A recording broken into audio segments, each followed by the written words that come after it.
Hello students, welcome to Amar tuition classes. आज हम unit costing chapter में क्वेश्चन नंबर 7 करेंगे। आइए देखते हैं क्वेश्चन में क्या दिया हुआ है। Tushar clock manufacturing company manufactured and sold 5000 clocks and it's 50% production capacity in the year 11। Company का 50% कैपेसिटी है प्रोडक्शन और उसमें 5000 क्लॉक्स प्रोड्यूस्ड किए हैं। इसका मतलब है कि 50% कैपेसिटी में 5000 क्लॉक प्रोड्यूस किए हैं तो 100% कैपेसिटी में डबल प्रोडक्शन होगा, 10,000 क्लॉक्स प्रोड्यूस्ड हो सकते हैं। The following is the cost per unit. अब ये कॉस्ट पर यूनिट दिया हुआ है हमें। सबसे पहले हमें एक्चुअल शीट बनानी होगी एंड देन हम आगे देखिए क्वेश्चन में लास्ट लाइन में रीड करोगे, देखो क्या दिया हुआ है। From the above information prepare a statement of total cost and estimated profit for the year 12 के लिए भी बनाना है एंड 11 के लिए भी बनाना है। 11 के लिए हम एक्चुअल शीट बनाएंगे।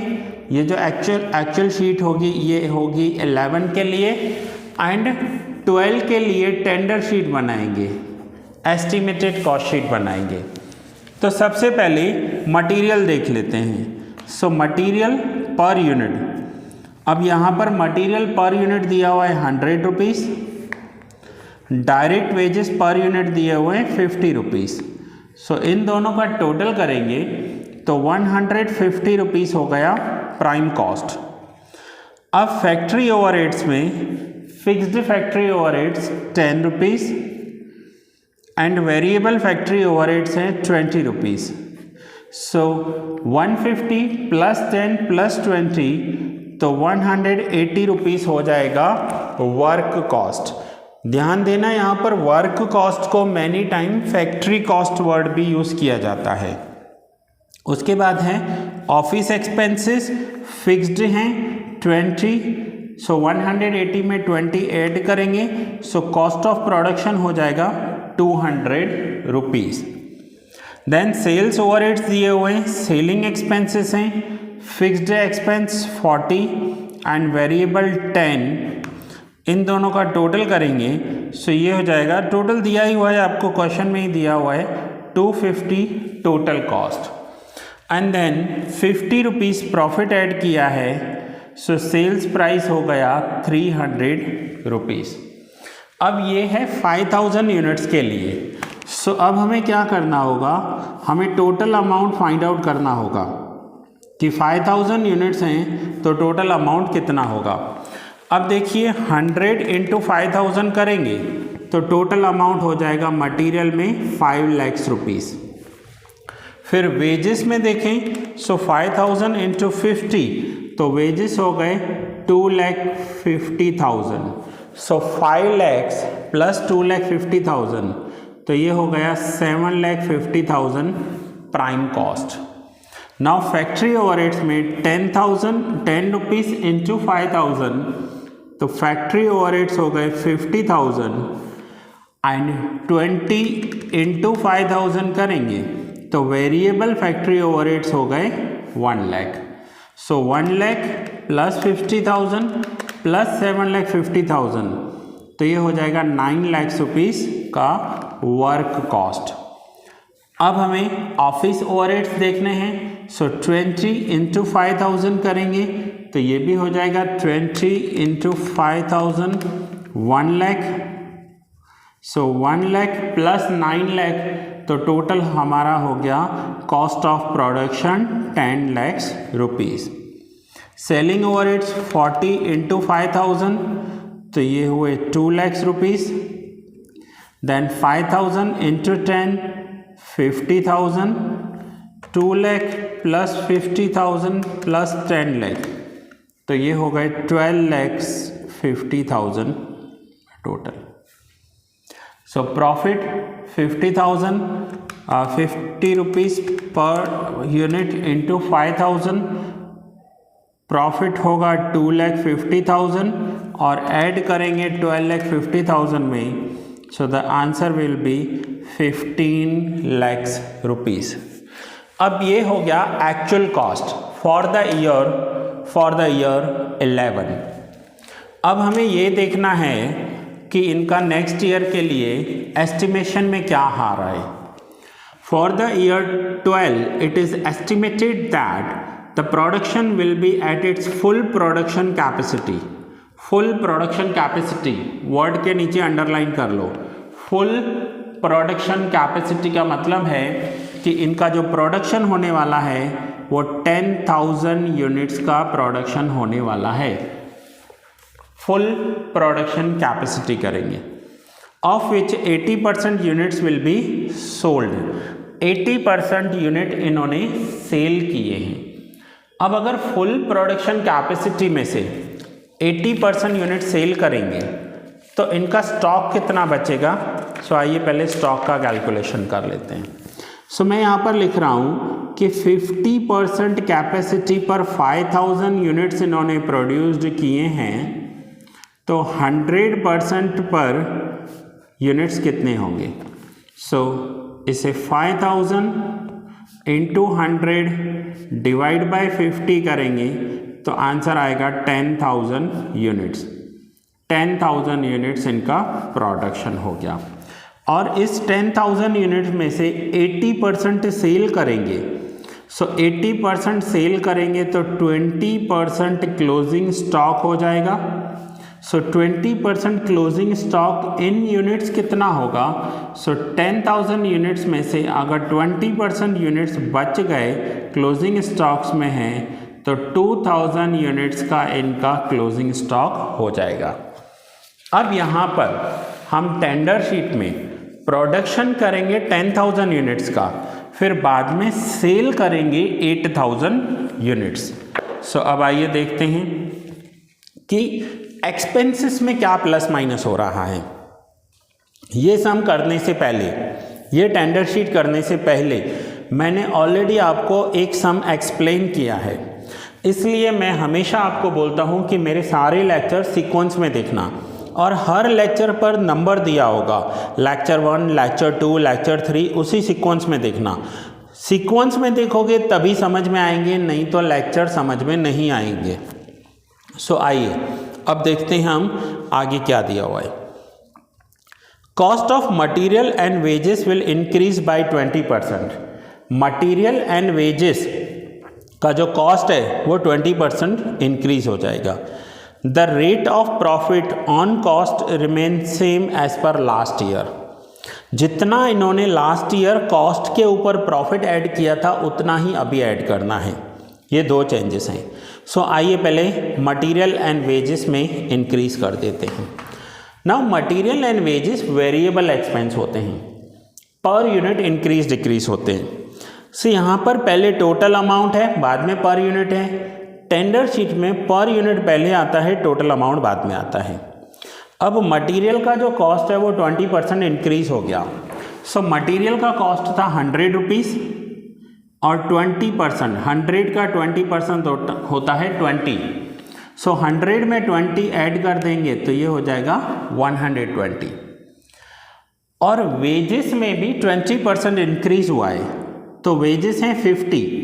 अब 50 रुपीज़ का 20% करोगे तो 50 रुपीज़ का 20% होता है 10। 50 प्लस 10 तो ये हो जाएगा 60। अब 120 प्लस 60 करेंगे तो प्राइम कॉस्ट हो जाएगा 180। टोटल अमाउंट में 10,000 से मल्टीप्लाई करते रहेंगे। सो 120 इंटू 10,000 किया तो ये आंसर आ गया 12 लाख। 120 इंटू 10,000। फिर हमने किया 60 इंटू 10,000 तो ये आंसर आ गया 6 लाख। सो 12 लाख प्लस 6 लाख करेंगे तो ये आंसर हो जाएगा 18 लाख रुपीज़। अब ध्यान से समझना इस पॉइंट को आगे कि यहाँ पर जितने भी वेरिएबल एक्सपेंसेस हैं नहीं दिए हुए हों तो हम कॉस्ट शीट, जो एक्चुअल कॉस्ट शीट है उसमें से पर यूनिट वाले लेंगे। ध्यान से समझना, वेरिएबल एक्सपेंस पर यूनिट वाले। और जो फिक्स्ड एक्सपेंस है उनका टोटल अमाउंट लेंगे। अब ध्यान से समझो इस कंसेप्ट को। वेरिएबल में पर यूनिट 20 है। वेरिएबल का मतलब होता है वेरी करना। प्रोडक्शन इंक्रीज होगा तो कॉस्ट इंक्रीज होगी, डिक्रीज होगा तो डिक्रीज होगी, यानी पर यूनिट होगा। अब यहाँ पर मुझे फैक्ट्री के एक्सपेंस लेने हैं। फैक्ट्री के एक्सपेंस के लिए क्वेश्चन में कोई इन्फॉर्मेशन नहीं है। सो जो वेरिएबल एक्सपेंस है वो मैं पर यूनिट यहाँ पर कॉपी करूँगा। सो वेरिएबल फैक्ट्री एक्सपेंस है 20 रुपीज़ पर यूनिट, तो वेरिएबल में पर यूनिट के सामने मैं लिख दूंगा 20। और फिक्स्ड में है टोटल अमाउंट, तो फिक्स्ड में टोटल अमाउंट में है 50,000। तो जो फिक्स्ड एक्सपेंस है वो टोटल अमाउंट में से कॉपी करके यहाँ पर लिखूंगा टोटल अमाउंट के सामने 50,000। ये क्या होगा, ये होगा सपोज करो फैक्ट्री का रेंट जो है हर महीने का 50,000 फिक्स्ड। सो 5,000 यूनिट्स का प्रोडक्शन हो या 10,000 यूनिट्स का प्रोडक्शन हो, फैक्ट्री का रेंट तो फिक्स्ड रहने वाला है, वो पर यूनिट के हिसाब से चेंज नहीं होगा।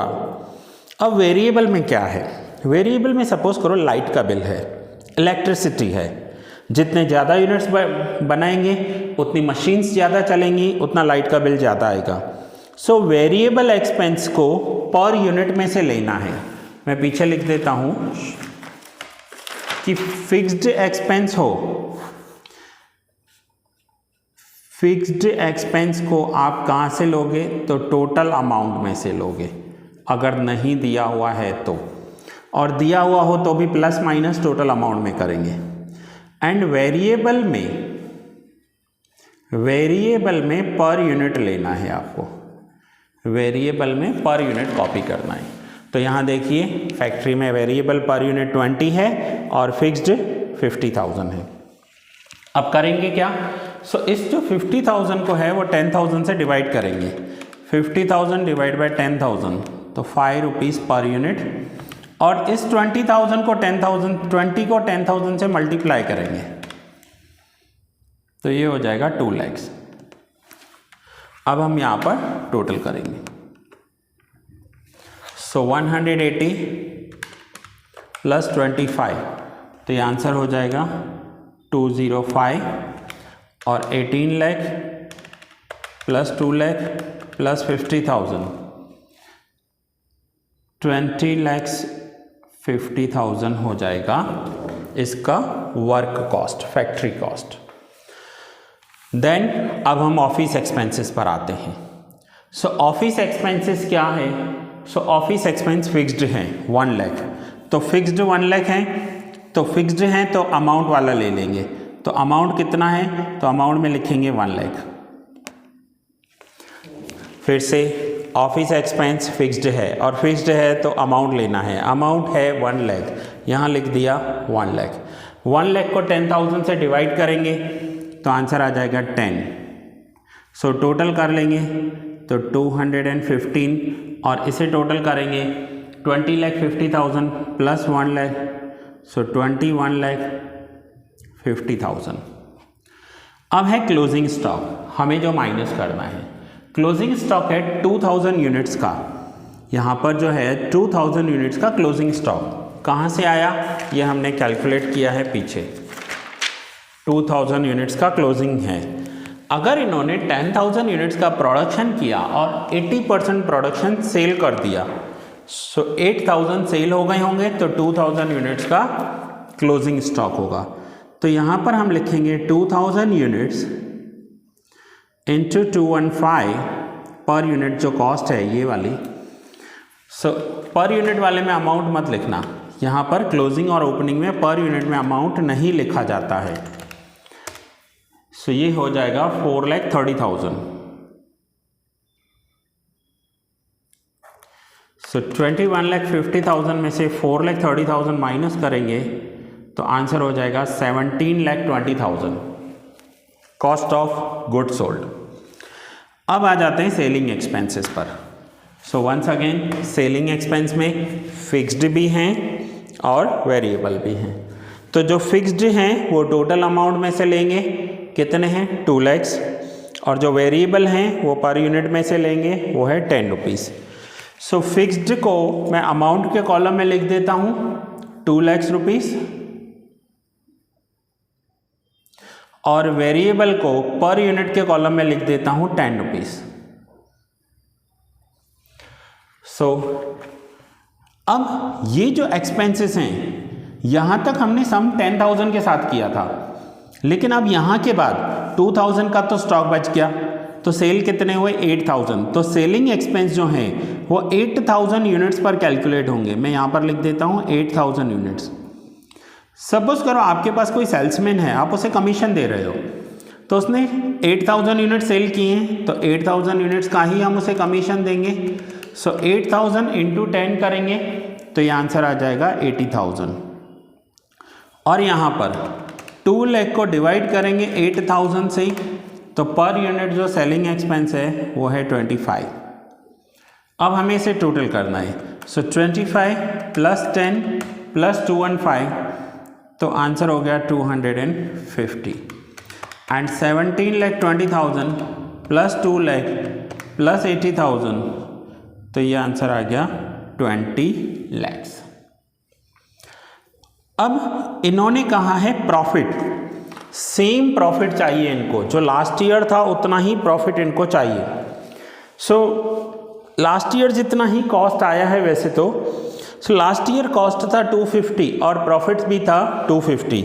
सेम करंट ईयर में इनका कॉस्ट है 250, तो सेम प्रॉफिट परसेंटेज चाहिए।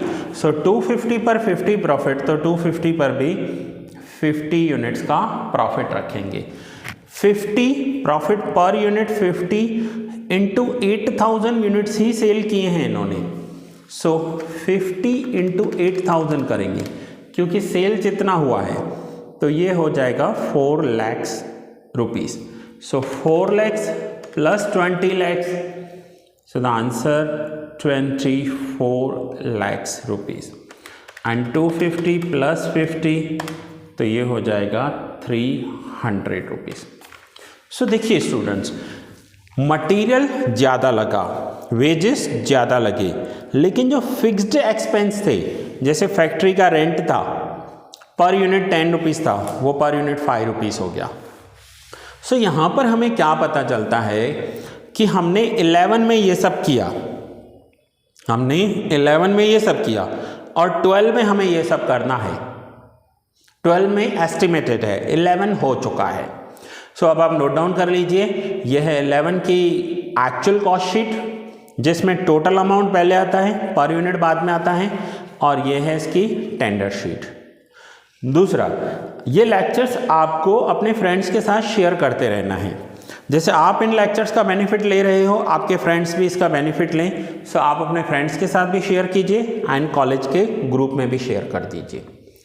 सो स्टूडेंट्स, ये लेक्चर मैं यहीं पूरा कर रहा हूँ। मिलते हैं नेक्स्ट लेक्चर में एक न्यू सम के साथ।